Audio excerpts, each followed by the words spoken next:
Pastor. I just wanted to thank each and everyone who's here today. This event was actually led by the Holy Spirit.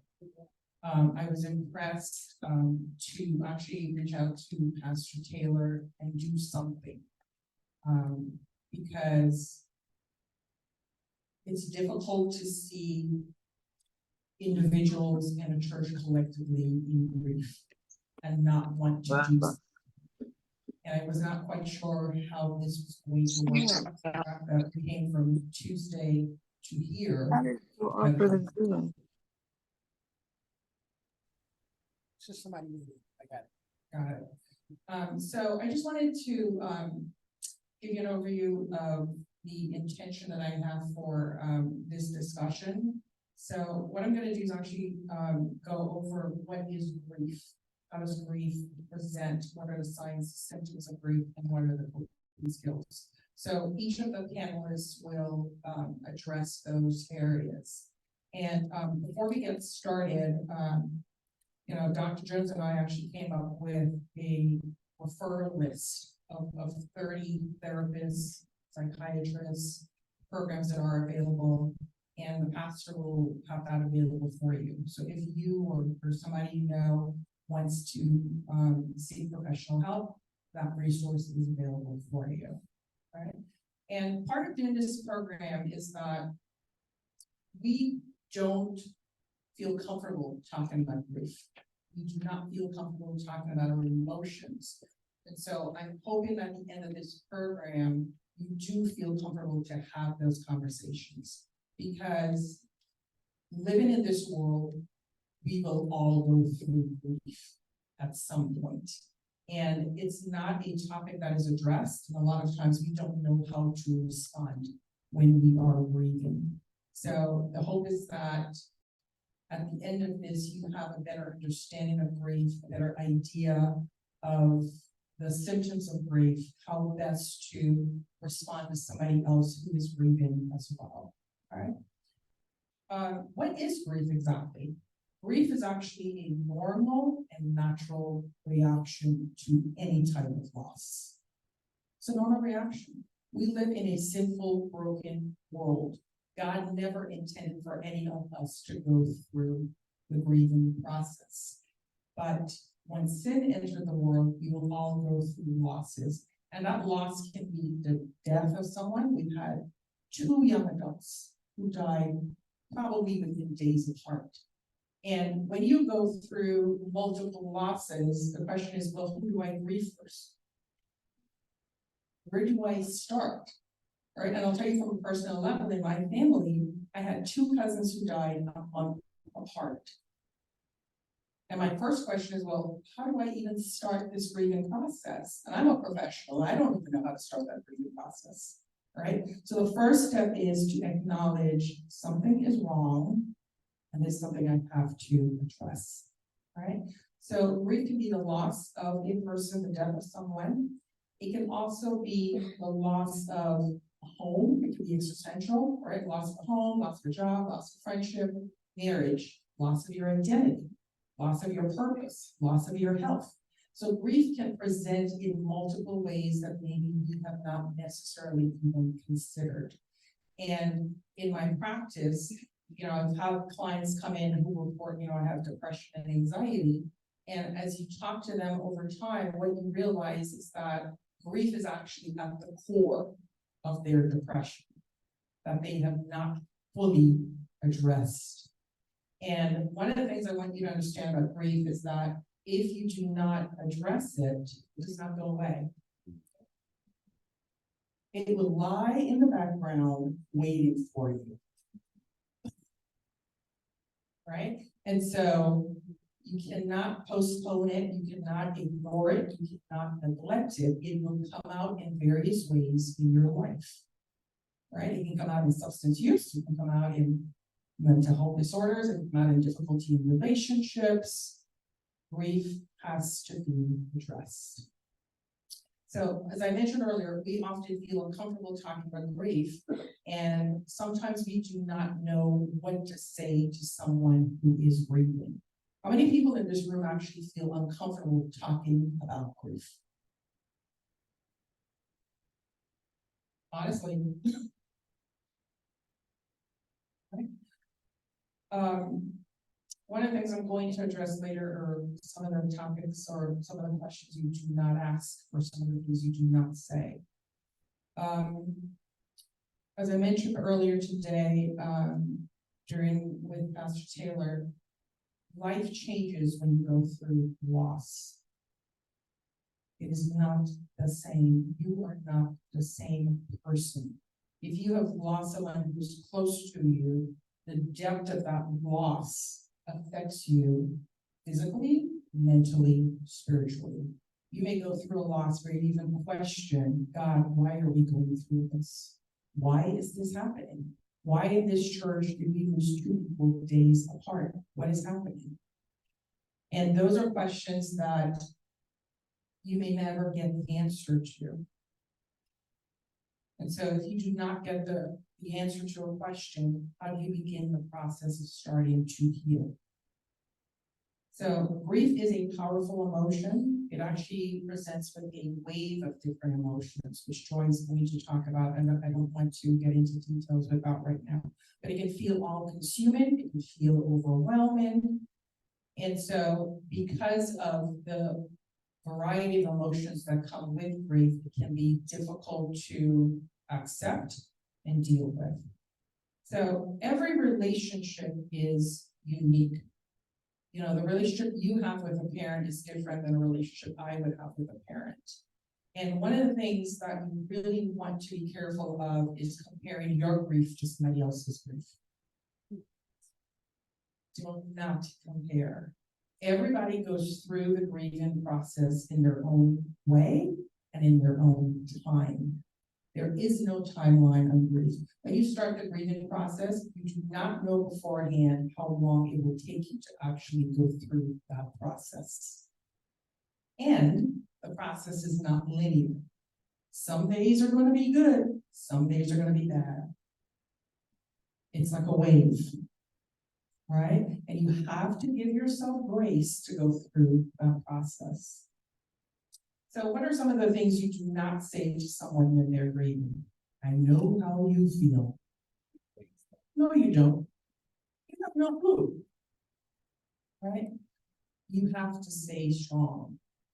And I think especially in the Black community, we get the gold star for this. Power through, stay strong.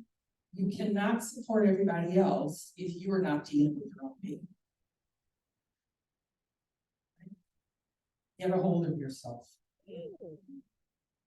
You can't fall apart. He's in a better place. How do you know? You're still grieving? You should be over this by now. God took it for a reason. Right? These are statements that can be well-intentioned, but the problem with making these statements is that you're actually trying to come up with a reason to make someone else feel better. And part of the grieving process is that there's nothing you can say to someone else to actually make them feel better. People who are grieving actually need support. So instead of saying these statements, one statement you can actually make is, how can I help you? What do you need? What do you need from this?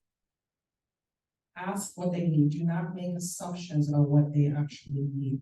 Because the grieving process is actually a process where the heart is broken.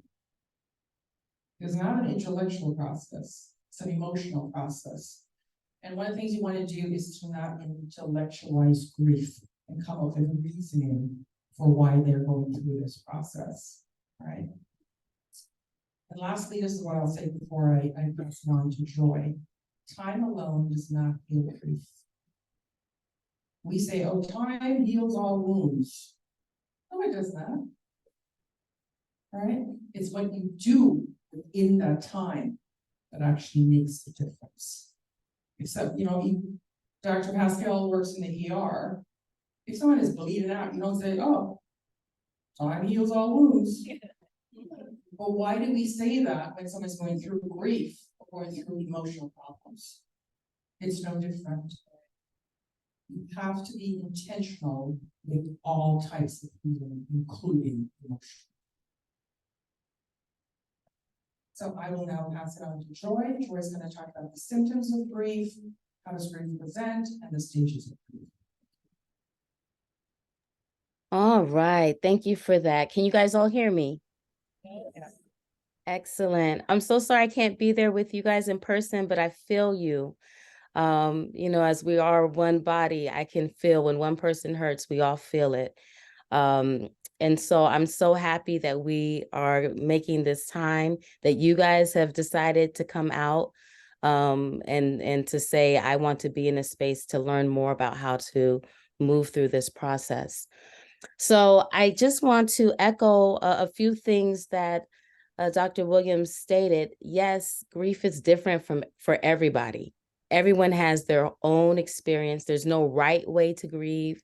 There's no wrong way to grieve. But there are some commonalities. And so often we'll refer to the Kubler-Ross model. Elizabeth Kubler-Ross was a psychiatrist who wrote this book in 1969 called On Death and Dying. But as we all know, grief is far much more than just death. We're not just talking about death. People grieve divorce, the loss of a bad relationship, the loss of a job. It's really coming to terms with this realization that life or something has happened that you did not expect and you're not happy about it.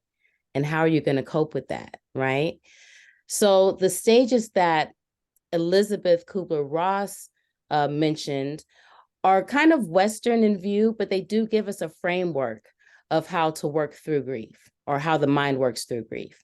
And so usually what you'll hear is that person is in the first stage of denial, right? So this is the stage where you're just like, no way, you get that phone call, no, or you see it on the internet or on your social media. That's not even possible. I can't even believe that happened, right? I just saw them. I was just with them. I just talked and laughed with them last week, right? Or they're such a good person. There's no way this could happen. So this is your brain just trying to absorb, what has gone on, right? And at that point, usually once some person sits with that for a minute, they start to the reality of the situation starts to set in and they start to get upset. Man, I can't believe this happened. Why would this happen? Not them. Why would this happen to them?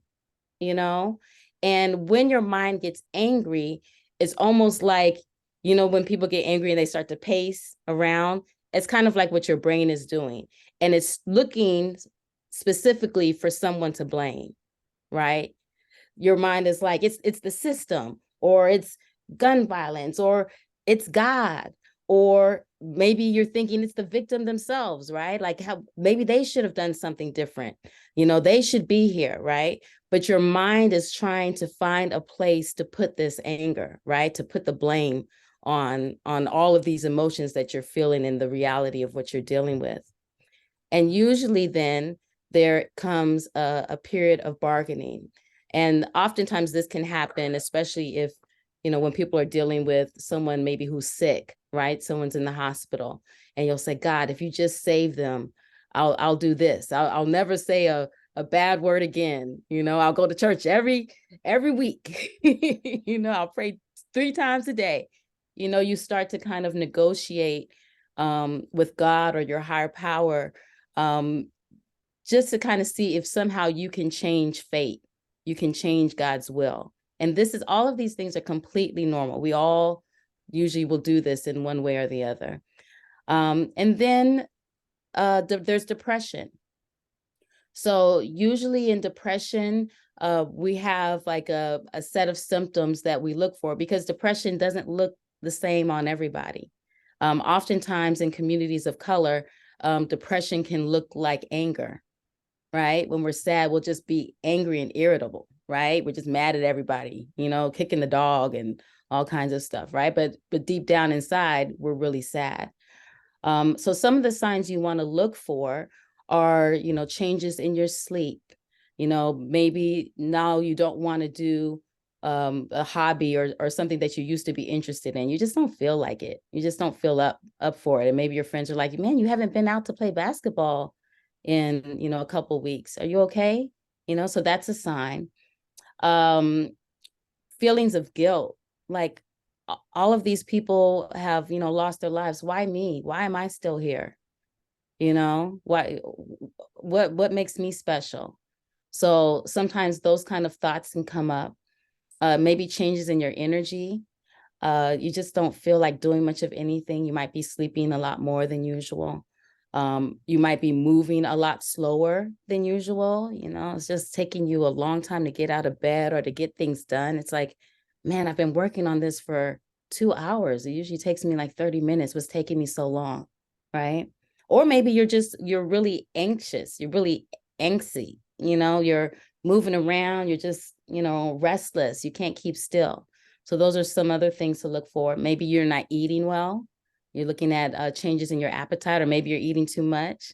Some people, this is a time where they'll turn towards comfort food. Usually people will either turn towards comfort food or just feel like they have no appetite. They don't want to eat at all.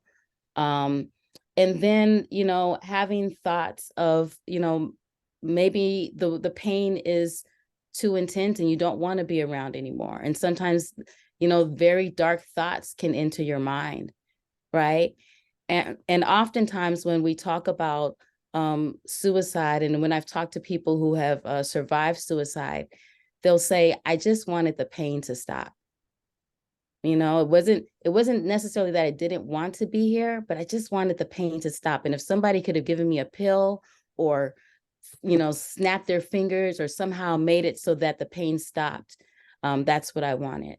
So those are all very important signs to look for when you're starting to have any of these thoughts, when you're starting to see these changes in your routine.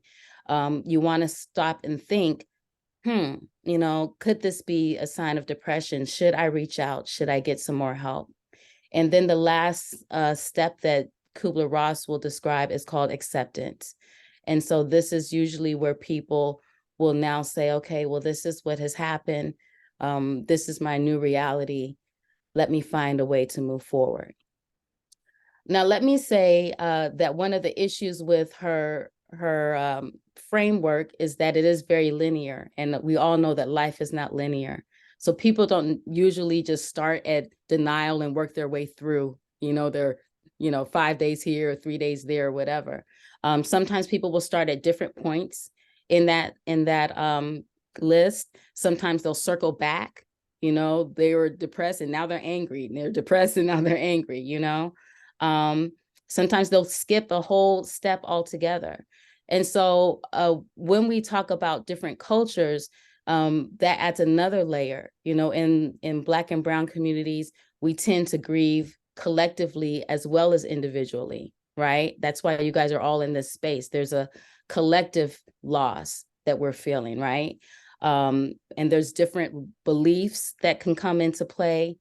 But I think that when we at least have a general framework, we can say, okay, well, these are normal things that happen to everybody when they're feeling sad, when they're feeling like they're going through something. And there's no definition as to how long this will last, right? Usually we'll say that if it's lasted longer than 12 months, now we start to get a little bit concerned, right? Now you maybe want to reach out. Like if it's to the point where like you cannot function, right? You have not been able to return to your normal routine in 12 months, then you want to consider doing something else, but and seeking help. But I think that really understanding that these are some of the signs that you might want to look for, and then you might not have all of the signs, you might not have any of the signs.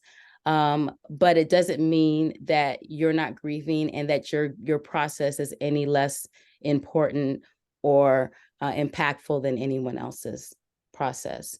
The last thing I will say before we move forward is as you're grieving, and I think Dr. Williams hinted on this, you really want to be patient with yourself, right? Be kind to yourself, right? If you're having a bad day, you just don't feel like you can do it, that's okay.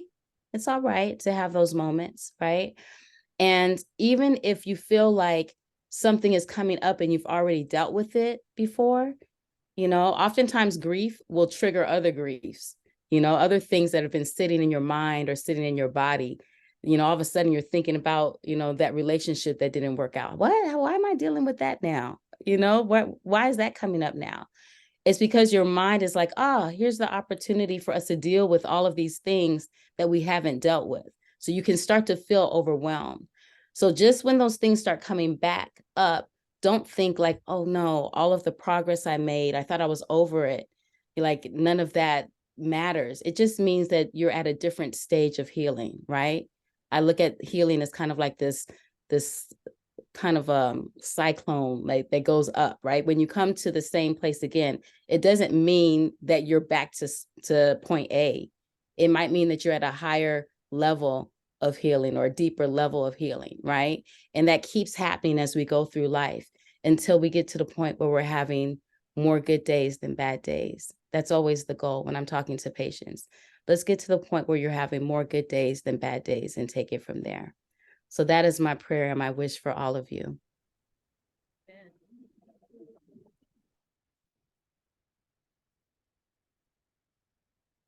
Good afternoon, everyone. I'm not used to talking with the mic.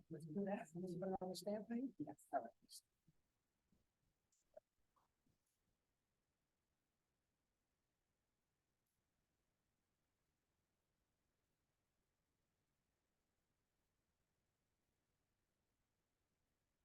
Thank you very much.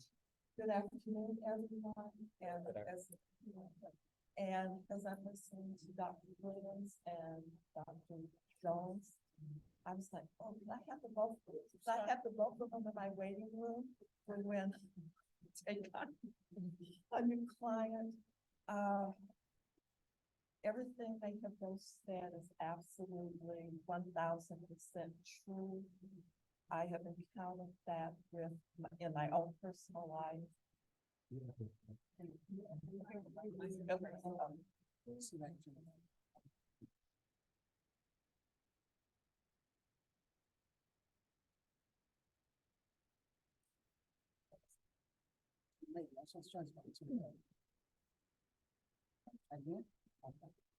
Can you hear me? Yeah. Okay. As I was saying, I wish I could have Dr. Jones and Dr. Williams sitting in the corner in my waiting room someplace. Because when I encounter clients, when they first call, this is what I'm going through. I've lost someone in my life or a couple of people in their lives.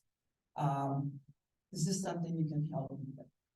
I ask certain questions and if they all fit, then I say yes, let's just make an appointment. And when they come in, like with any medical appointment, there's always paperwork, but I try to get them to do the paperwork before they come in. And then I go through, no matter what history or goals that they put on there, I will ask, as both doctors have mentioned, there's often lots of grief underneath.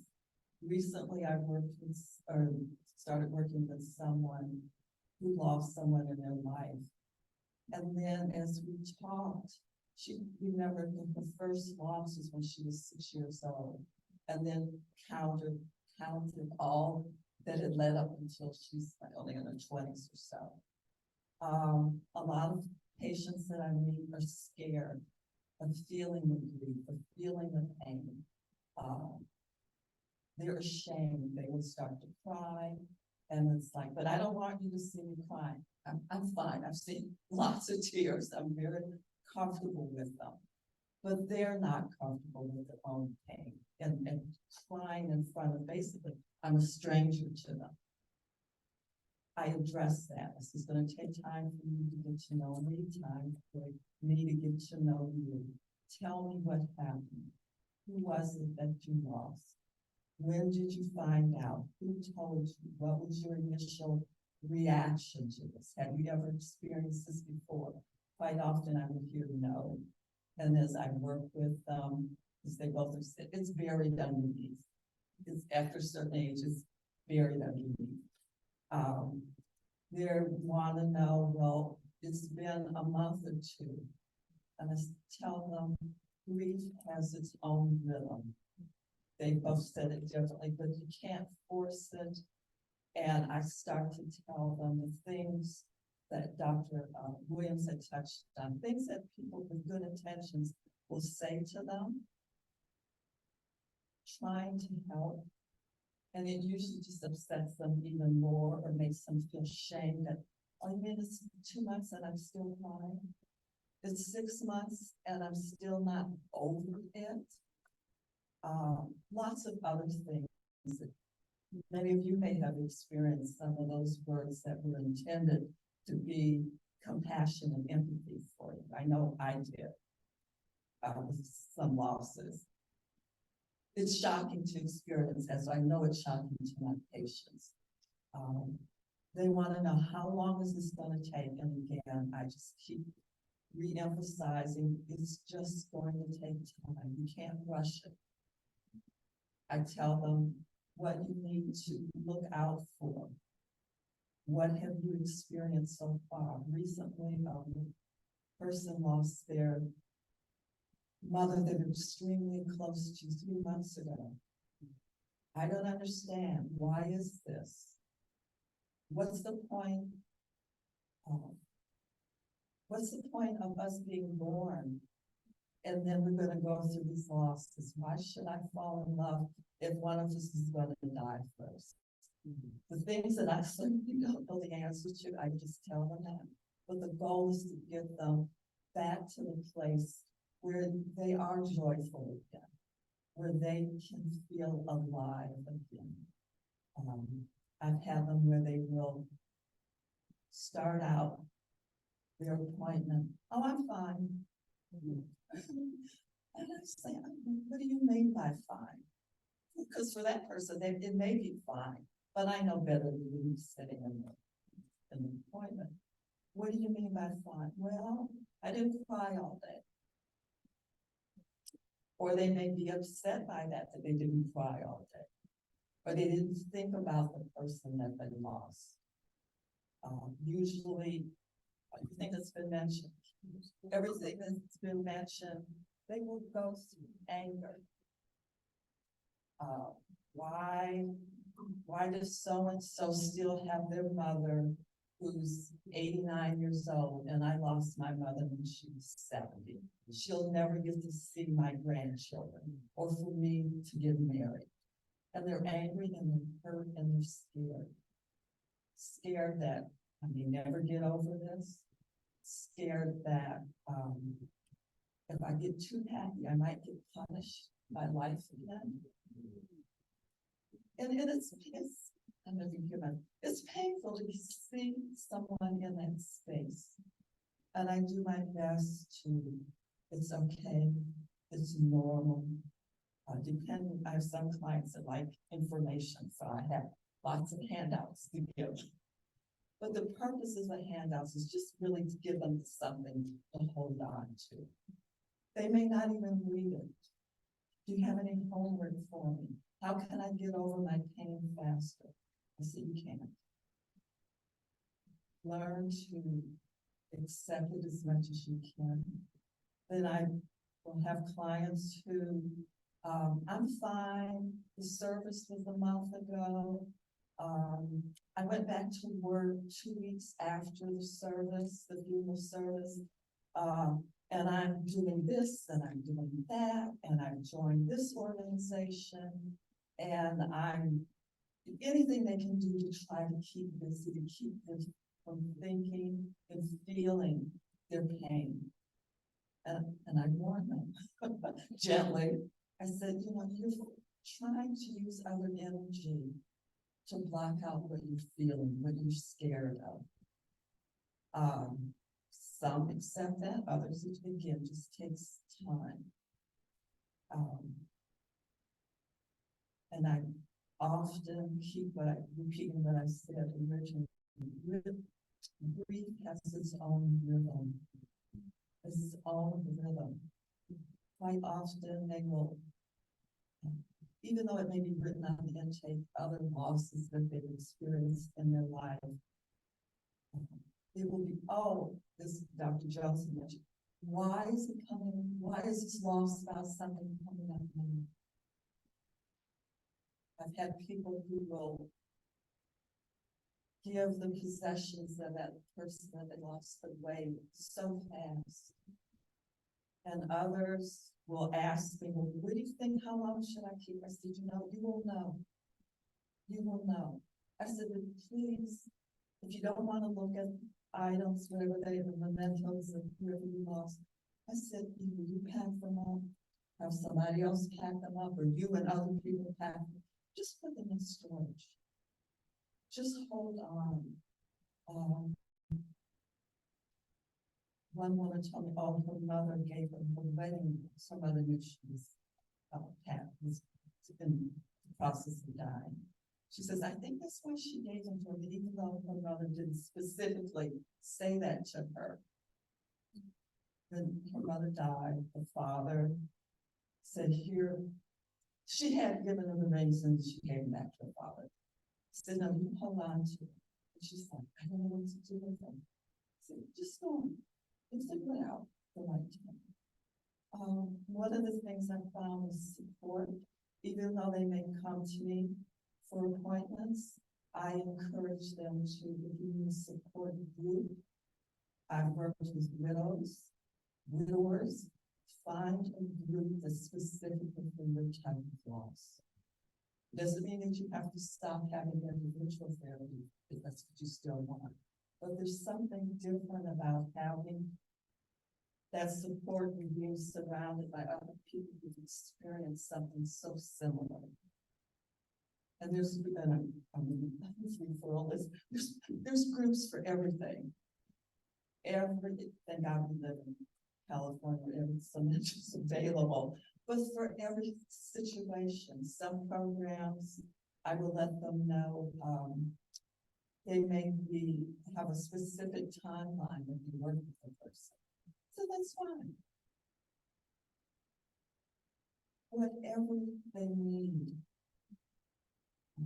that's what I encourage them to bring into their life.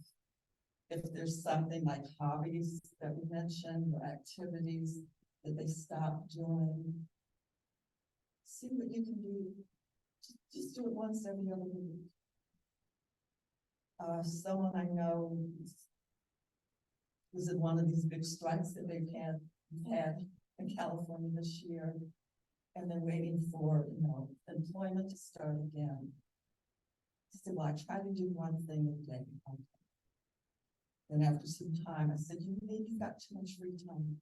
You need to add something, another goal that's not about you. Give back, volunteer, places all over. It's a healthy, temporary distraction. I'm not saying 80 hours a week or anything like that, just a little bit. And I find the clients are always surprised when they have a day where they're not hurting, where they're feeling good and a little bit excited maybe. I can't believe it, I had a good day today. Okay. It will come. And I explain, it comes, it goes, it comes, it goes. And that's fine. And if you don't want to share the pain with friends, or you need to do it a little bit at a time, then that's what you do. The same with me. I don't expect anyone to come in and say, Dr. Porter, here's the whole list of pain that I've been through.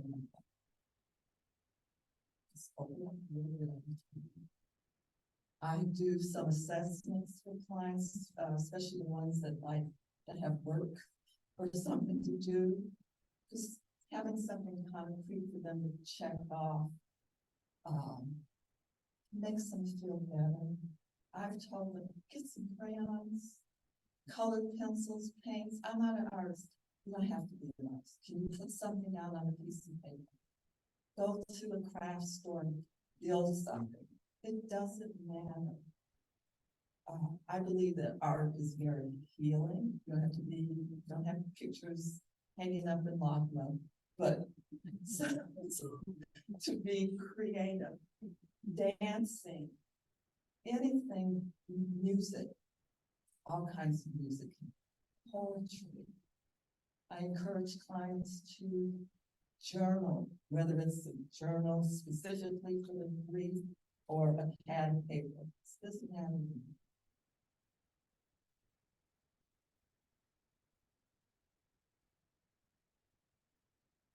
I let them know, depending on the type of loss and their history, and if there are other concerns, you can be depressed a long time, or all the other symptoms that were mentioned.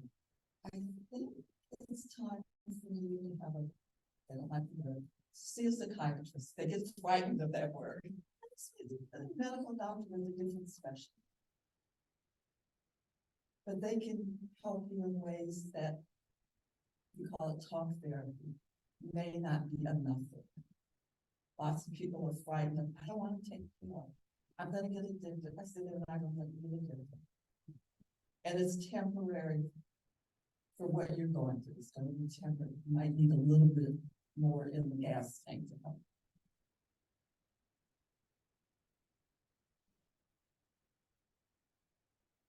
Most clients will spend several months, maybe a year, depending on how frequently they come in their budget. I've met people where someone in the family, immediate family has died, but the family won't go to grief therapy together. And that always hurts me as a clinician and just as a person. You all lost someone important. You all lost one. This is grief, a big loss. Big loss and less humanity. Oh, okay. I could just talk loud. You all lost someone together. You all have memories and feelings for that person that you lost in your family. Ideally, I would like them to work together as a group, but if not, then I say, well, maybe one person they can each have individual therapy. So I know another therapist is going to say, you need to work together as a family down the road someplace.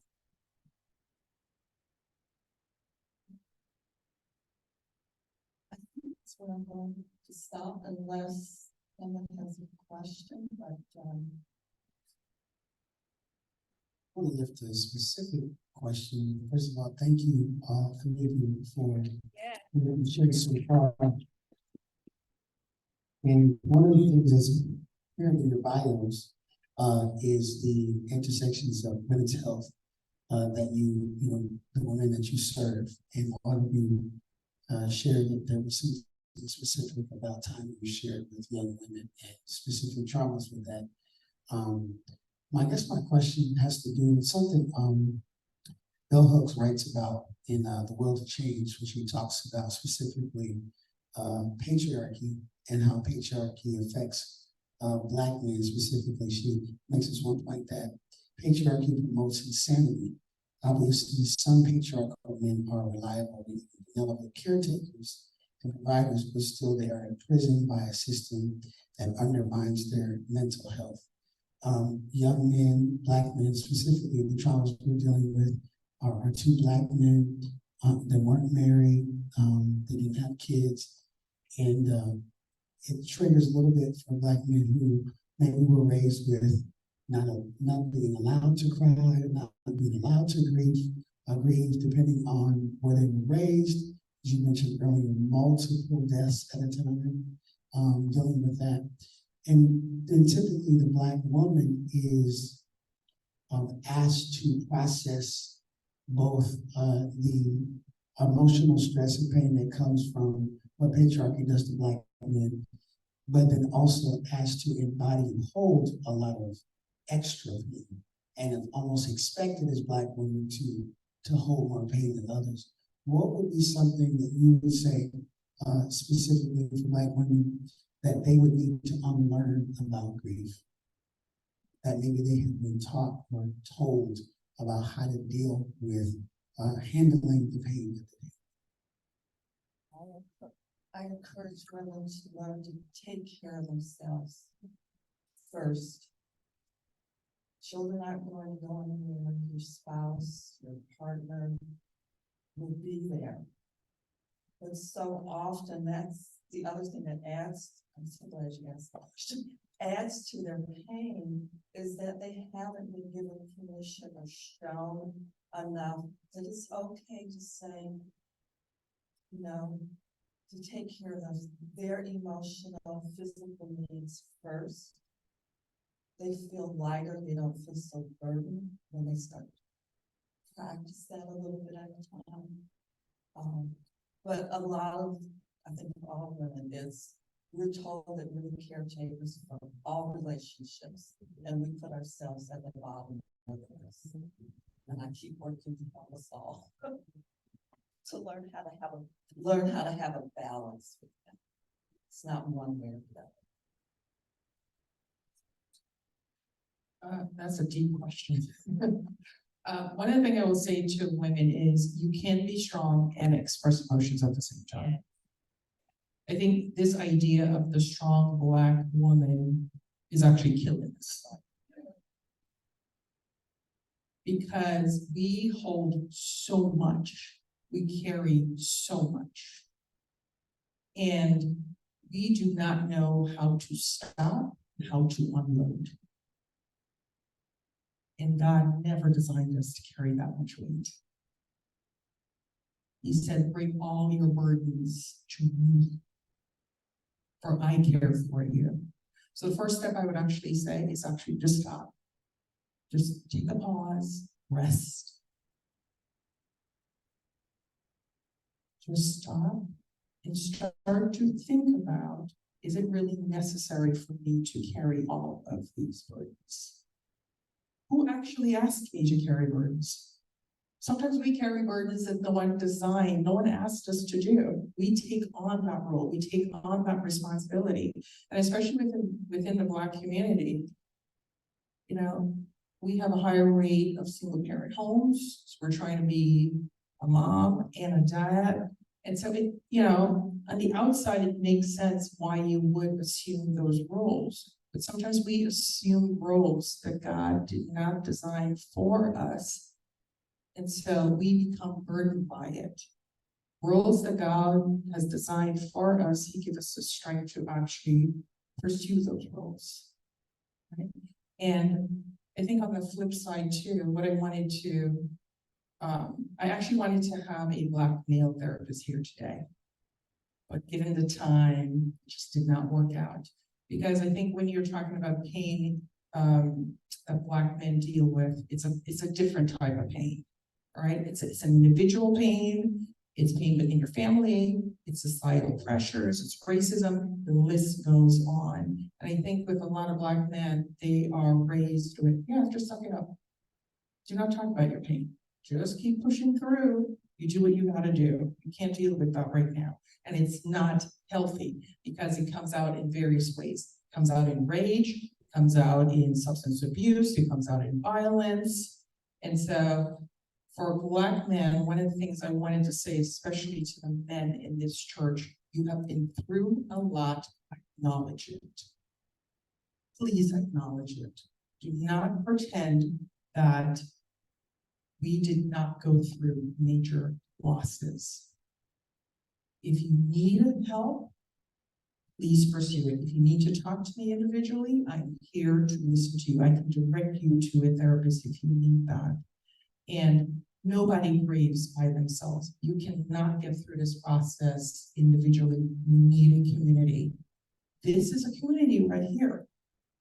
If you need to talk to somebody else, go ahead and do that. If you need to talk to the pastor, if you need to talk to the elders, go ahead and pursue that. But please get in touch with your emotions. This idea of being a man means that you do not express your emotions. It's detrimental.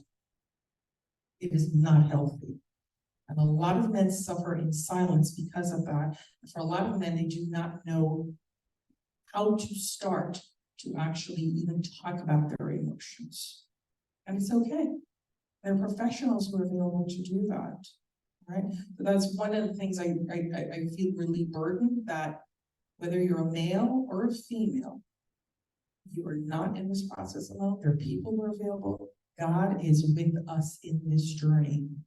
We are not going through this journey alone. There is hope. Things will get better. Thank you. Dr. Joy, did you want to get a chance to weigh in? Yeah, I just want to say that I really think it's important that we acknowledge that through the process of slavery, a lot of what we lost was our humanity, really the right to be sad, the right to be tired, the right to be angry, you know?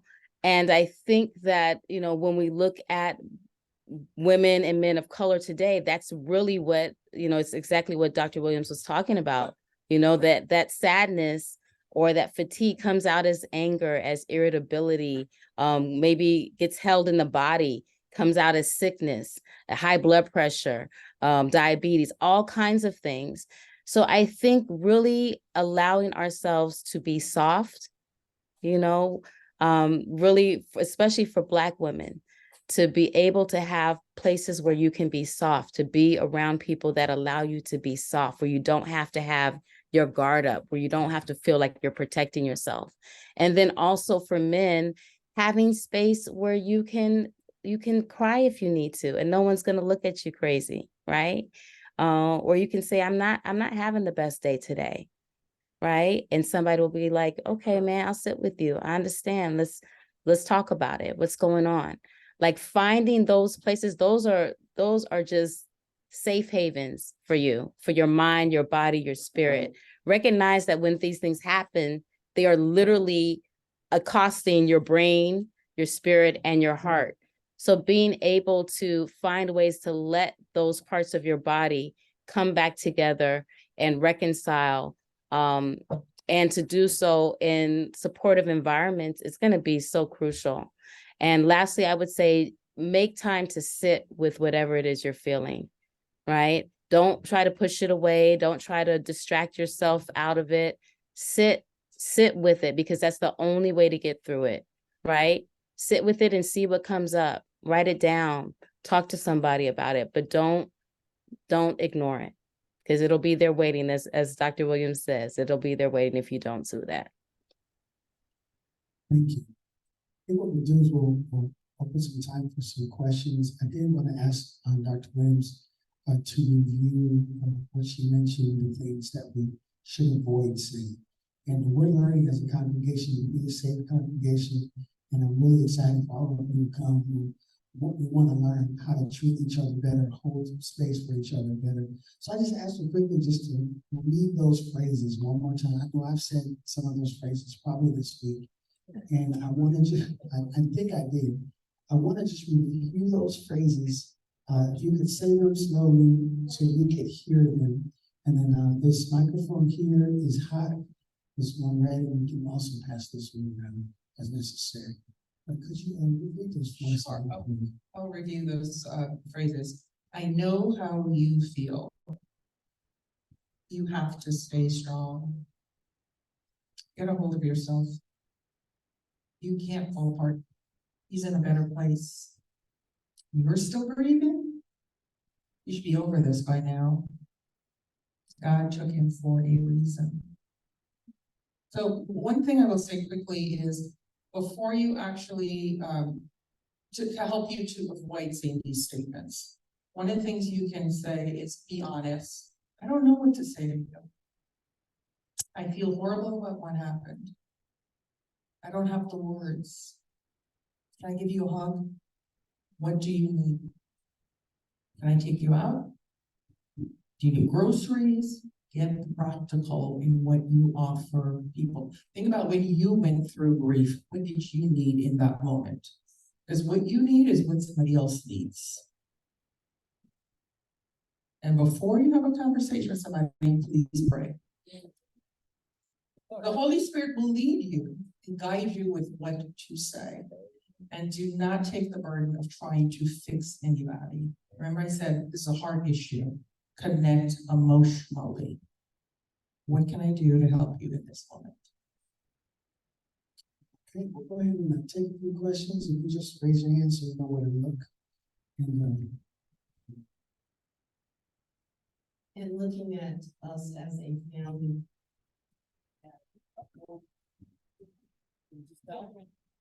And how, would a parent, address grief with a child? What are some of the tips, to begin that conversation? That's a great question. Some of it's gonna depend on the age of the child. So the younger, you wanna break it down to their level. You're not going to talk, to a 5 or 6, 7-year-old about philosophical things. It's to acknowledge that maybe they're confused. And you can start with what you just said, I'm not sure what to tell you. You can ask them, children always have questions. So you can ask them, what are you feeling? What is it that you want to know? One of the things that I would add to Dr. Williams is, don't tell children that the deceased person is going to speak. I know it's hard. The children sometimes become scared. They went to sleep, what's going to happen to them? One of the things that I encourage anyone with children to do, there are books for 2-year-olds, 3-year-olds, all ages study grief. Some of them are picture books, but they're done well. The kids will get the message. Basic sentences, I'm using my thoughts here. Basic words will be there that the child can understand. And if they don't understand it, then keep doing your best to bring it down. Maybe get, again, going back to paper and pencil. Let them draw what they feel. The more they know that family members are open to talking about the loss, the more they will feel comfortable. Same thing that you would not say to an adult, what are you crying for? Why are you sad? You've got clothes and food and all these things, toys, So just start, you look unhappy, or I noticed that you haven't played. You're more quiet than you used to are. Or I noticed that you keep throwing your stuffed animal around. They're going to act out in their way, the way Dalton was talking about anger. They don't know what depression means. They know they're sad or that they cry. Or people in the room are not, others just stay with family. The adults are talking to each other about the person that died and what they miss and love, but nobody's asking the child or the children. It's scary. I know it's scary as adults to talk to other adults when it's personal. The children are like bewildered. If you give them some answers, and even if they don't ask you another question, give it time, they'll come back to you. They just need to know they're safe.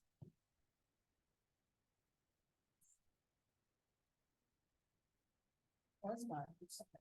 Oh, okay. You're done. Is there anything? Is there something there that I haven't addressed? So you know. I know that adults will talk about the funeral process, and one thing has come to my mind over various things I've worked with, that the adults will say, when the body's at such and such a funeral home, the child will come back sometime. They'll say, well, where's the head at? So be careful with what you say. Oh, that's so cute. Yes. Oh. Because that sounds logical to them. That's a logical question. I was just going to ask if the panelists can repeat the question for the people online, because I don't know if we can hear them. Oh. You, the question was, how do you talk to children in the family about death and about the person that died? And that I acknowledge that it's hard to bring it up. It's hard enough for adults to talk about it. And then for adults who want to address the fear, the pain, the thoughts that children will make up for themselves. How do you break it down? I always say age appropriate. And if they don't get what you're saying, bring it down to another level. And if they're really young, you sit there with them, paper, pencil, crayons, paints, draw. They'll get it. And I also said that there are books, there are thousands of books out there for children that a parent can use, and that can help them to feel more comfortable in bringing the topic up with children. Lots of books out there. Lots of books with Black children in them. Thank you. Question on here. It's not so much a question, but I have had the experience this week with a few calls about fear of going to sleep, being at home alone, sleeping with the lights on, not being able to sleep. And I know these things can be handled through therapy, but for the group of us here, I wonder if we could create some kind of communication between individuals, maybe some kind of a calling tree, so people that are having difficulty don't feel so alone. I know we need to get them to therapy, but I think some of the questions were really people who live alone feeling very afraid to deal with this process and how it affects them as individuals.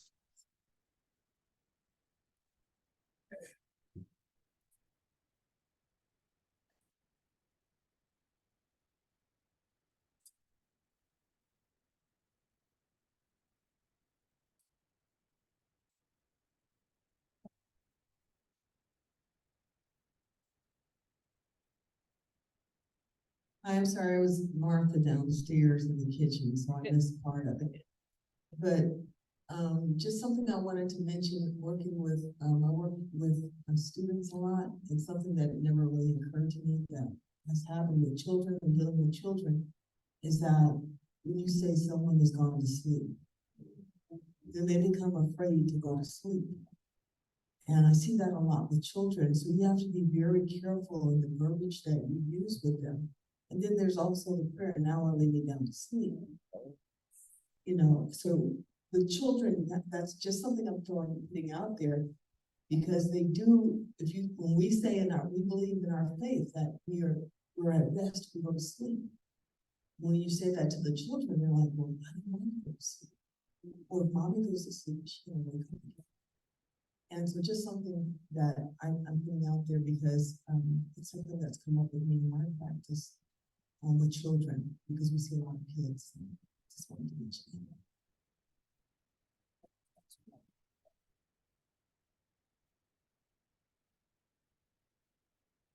Before I ask my two questions, did we answer, or was that a statement? Okay, so I have two questions. Okay, so I have two questions. My first question is, say you lost money years ago and you haven't dealt with it. Can you now pick up and start? And what does that process look like? That's my first question. My second question is, how do you know when you have gotten to the acceptance part, or if you don't want to look at it by Ross's theory, how do you know when you have gone through the grieving process? What does that look like? I can answer that.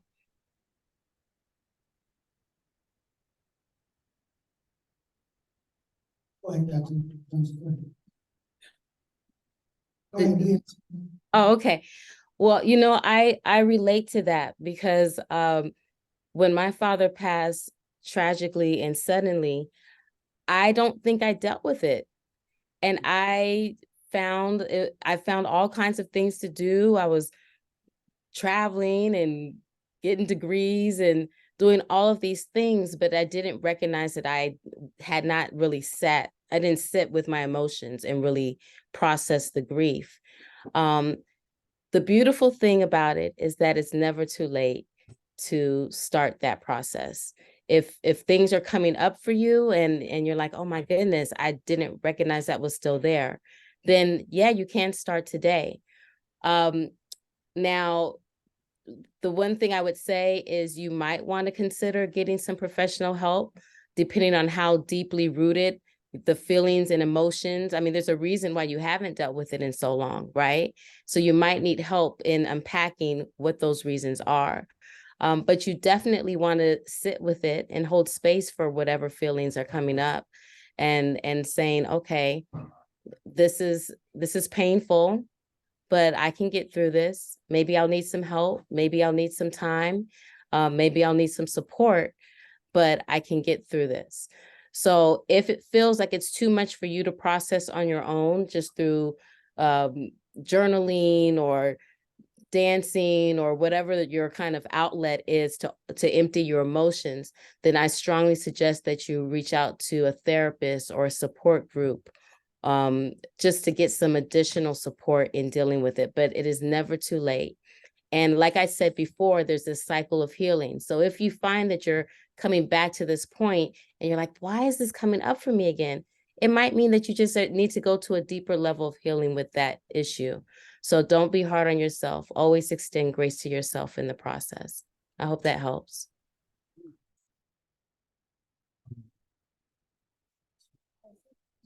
Go ahead.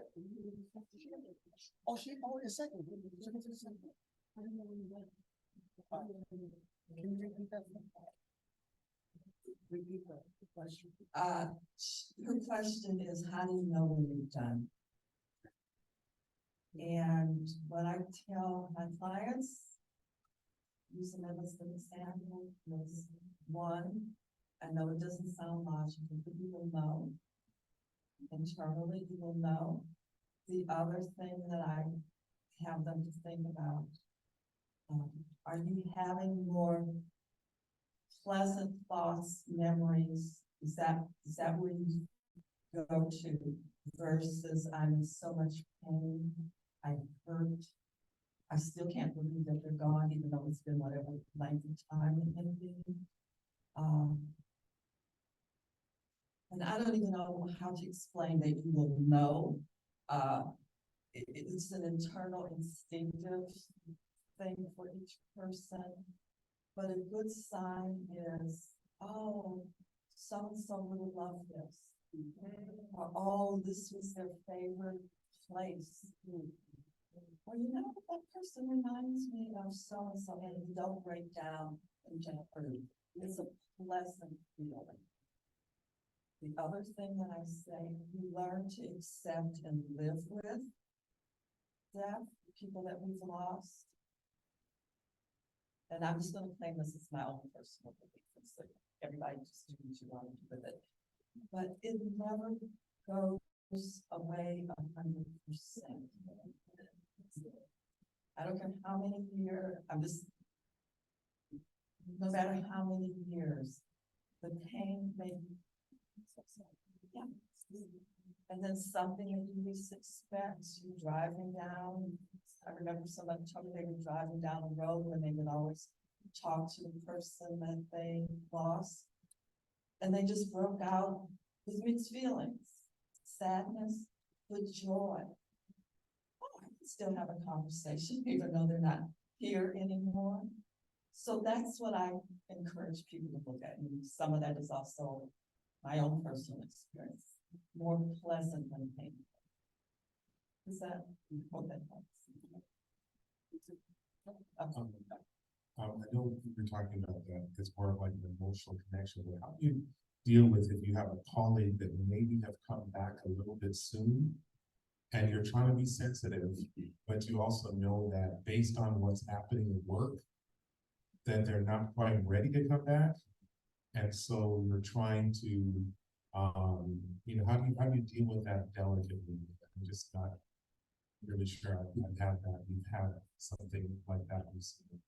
Why are you here?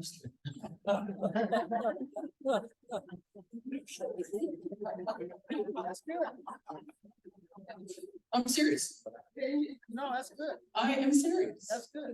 Why are you here? Right, and that, you can ask that question depending on how close you are to that person, right? I think if it's someone that you don't have that type of connection to, you can certainly start with, how are you doing?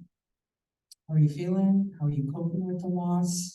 Because one of the things is that for some people, work is actually a coping mechanism. So you can go back to work early, but you still gotta do the grief work. Right, it depends on how you're using work. Are you going back to work to avoid dealing with grief? Or is it actually comforting for you to be back at work, to be around your colleagues? It all depends on what is your approach? And that can be a question you ask, right? What are you doing to cope with this loss? Because then that opens up a conversation, and depending on the answer, it will tell you. Because you're assuming, oh, they're back too early. For them, it may not be early. Right? When I lost my, when I lost my mom, I went back to work after 3 weeks. Someone could say like, well, how could you go back to work for 3 weeks? Well, for me, work was part of my calling, and actually helping other people helped me to heal from that grief. So it all depends on the intention of the person. So at a basic level, I would just open up that conversation with, how are you doing? How are things going for you? Are you actually able to work? Are you having difficulty with work? Because someone could be at work and not do good work. They're just there. And that's a problem in your field. Dealing with that. I'm gonna take the last one.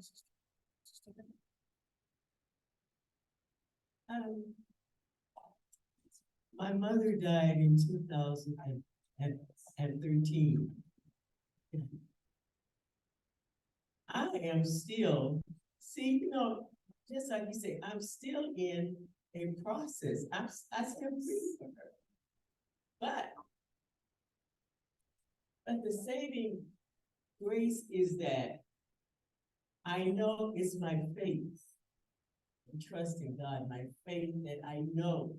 See, I am privileged to know that I will see her again if I live the way I'm supposed to live, because my mother was the saint of saints, But it's like, for me, I've gone through a lot of grief in my life. Some things you wouldn't believe. But I have always been able, and I just wish everyone could have to come back to the point where Jesus has promised that we will have another life, that we will see these people again if we are true and faithful. I deal with a lot of guys in prison. I do prison ministry. And some of them are there because they could not handle grief. They did whatever. They killed somebody, just like you said, at first they wanted drugs, this, that, because they could not handle their grief. And I tell my kids, grieve. I mean, whatever. I have sat with people all night and just held no words. Just sit there, just like you said before. Whatever that person will need of you, if you are a true friend to them, that's what you have to do.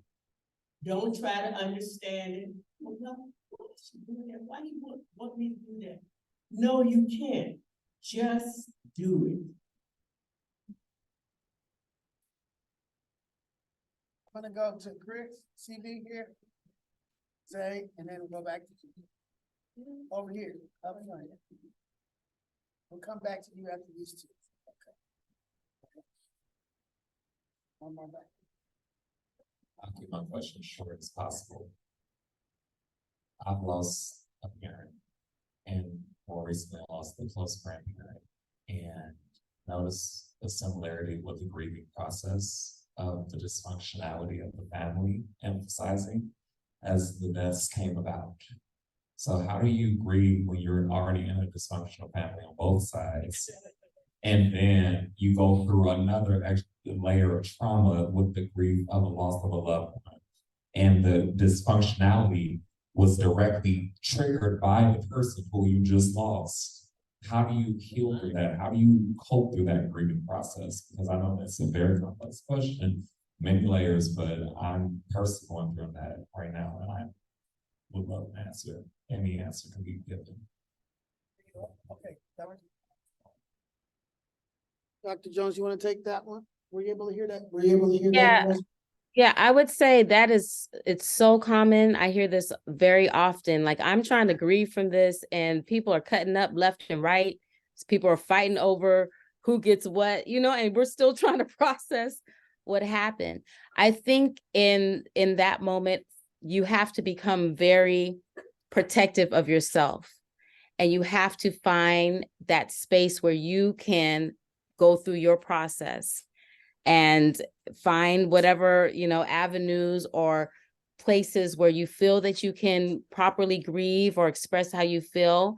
If you feel like you're being triggered every time you're going over to the family's house or they're going to say something, then limit your interaction, set up your own boundaries. If they start doing something or saying something, then you say, okay, I need to remove myself from this. I can't deal with this right now. Maybe I'll come back to it. But you have to really find ways to protect yourself and encourage yourself and find places that will pour into you when you're feeling like you're dealing with this kind of chaos around you. And I know that's easier said than done, because sometimes you have to be in those places. Maybe you're having to deal with, funeral arrangements or estate issues. But I just say, try your best to set up boundaries and find ways to protect yourself and create safe spaces for yourself while you're going through that.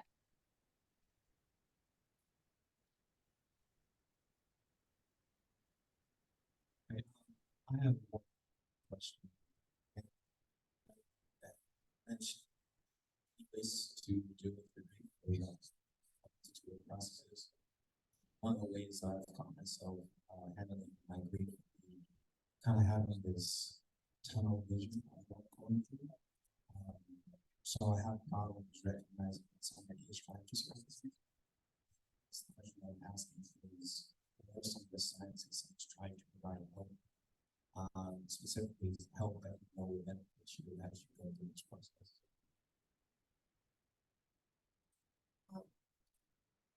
Another great question. Sometimes maybe to start is looking at what you're doing to reject and push away the help. What do you feel? What are your thoughts when someone wants to offer help and support? Would be a good clue for an individual. Are there beliefs that you've been taught or learned that you're not supposed to accept help? Quite often, because it's already been talked about, in our Black communities, we're supposed to do it all ourselves. People may feel ashamed or weak for accepting help. So that might be the best place to, I won't say the best, but one of the places to start. What's uncomfortable for me to accept help? What does, some people have a belief that if I accept help, then I'm obligated to that individual for other things later on. Is there a price I'm gonna have to pay? Versus, this is help being offered to me unconditionally.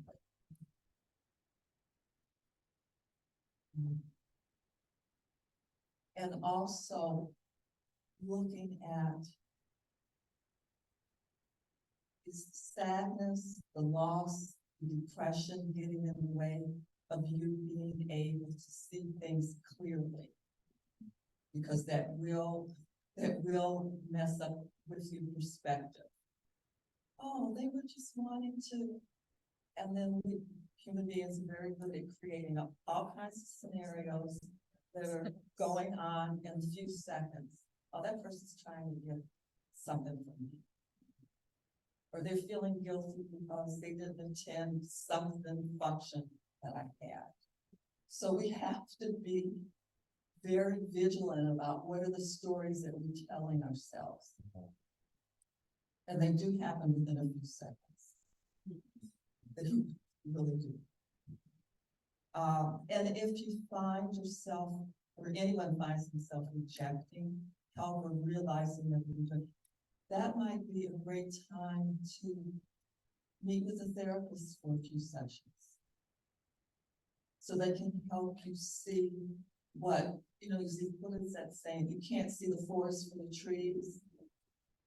And that happens.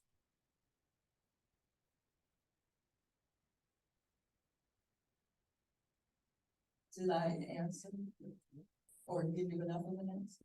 Okay, thank you.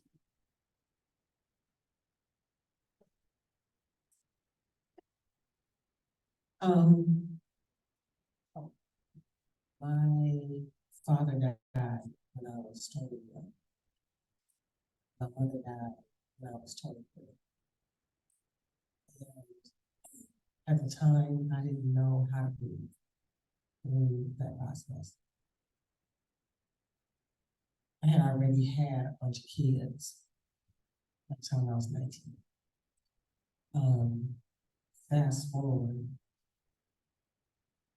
to just recently, my grandmother passed. And it wasn't until then I allowed myself to open up to grief, only after I had support. I had people in this church who I felt like set aside their, the personality differences to come to me and sincerely and honestly, Gigi, you okay? Gigi, I'm here for you. And that meant all of the, that meant the world for me to be able to start that process. We've talked about here sitting with, those feelings, those emotions, all of the things that go through our mind when we, go through this. And I had an opportunity to do that. And that was only because I had support. Not necessarily that I saw things, but just, again, just stepping into that person's shoes and just becoming a human. That was like everything, so it gave me strength, it gave me energy to confront my feelings, because I had mixed feelings with my grandmother. Because I was every bee in the world, but she didn't have nobody else. I loved her to death, and my thing was to honor and make sure I did my absolute best for her. Because I thought that was my task.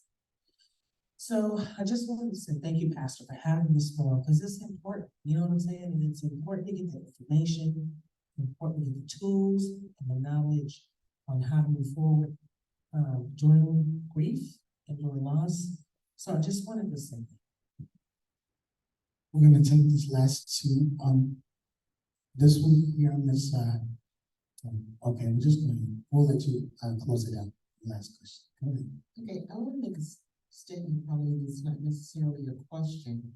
When I came into the faith way back then, and I was assigned someone in the church.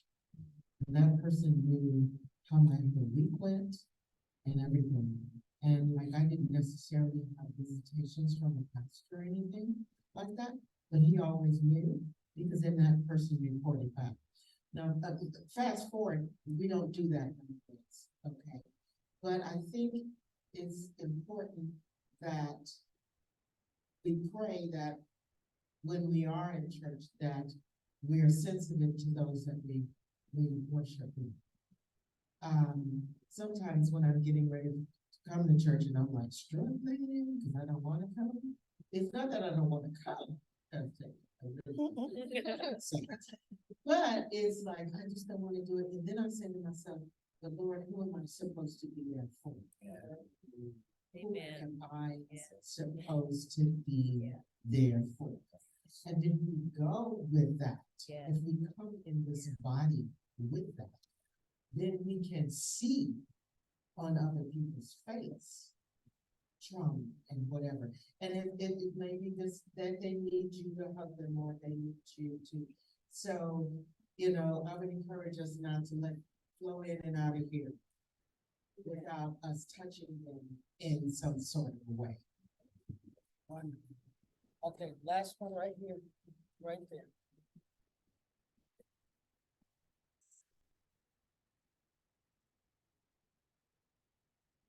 For you, those of you who don't know me, my name is Terry Slade Tucker. I'm an AMFT marriage and family, associate marriage family therapist, art therapist practitioner.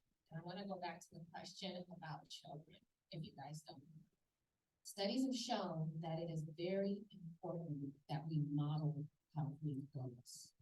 We don't hide those emotions from our children because the reason we don't know how to read is because we didn't see it.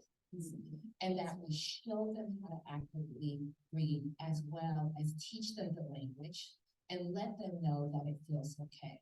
When mama's in the kitchen crying, I'm crying because I'm sad, I miss them. This is a real feeling for me. Are you sad? Your feeling is real, and validating them. Because when we don't do that, we see academic problems, all these other things coming up later. I've done school-based, I've worked with high-risk children, I've seen couples, I've seen individuals. I see kids who started to read way before, or parents who told them, get over it. It happened, you weren't there, why are you worried about it? Because children will build their own stories in their head and connect the dots. So it's our job to protect them, to give them that space, and to teach them how to breathe and let them know it is valid, it is okay, you have the right, you can own your feeling, and let me teach you how to sit with it. I want us all to just thank Dr. Joy Jones, Dr. Kroger, and Dr. Williams for hosting this together. This is hundreds of thousands of dollars worth of wisdom and experience. 100 grand at least each, 400 grand, it's $1 million worth of education that they were so generously willing to give to us today. Such an important topic. I think that hopefully this begins to shift our congregation, and that this becomes the work that we do, taking the time out to discuss these things. And so I really want to thank you for this. Cindy John, our communication director and clerk, is going to send out the resources that she mentioned through our newsletter and churchwide email, as well as hopefully this is recorded and we can have a recording of our discussion today to make it accessible. I've watched about 9, I think I counted 8 people actively sleep, at least 7 lips biting, 4 or 5 people nodding for no apparent reason, just agreeing because they're trying to stay awake. So I think it's a good time to end. Maybe if the panelists want to stick by for a few seconds to answer anything else, but we will let release this today. I want to just pray to close this out. I want to thank you all and echo just the importance of staying connected and finding the assignment that you have today. So thank you so much. I want to pray for our panelists, the presenters, those who are online, and everyone here with the final blessing. Lord, we're so thankful for the calling that Dr. Williams mentioned that she embodies, which I can see in Dr. Kroger and Dr. Jones, and all of our those who do the same work that are here in the room. I know who they are, but they're doing the same work, and we thank you for those who are supporting our communities and our people with this beautiful ministry that you've given them. Lord, we pray that as we walk through these stages of grief, or as we discover stages that we need to revisit, we ask and know that you will be with us, but would you give us people that can be with us during this process. And we thank you that this will be a conversation with many more to come, that we might get the healing that we need.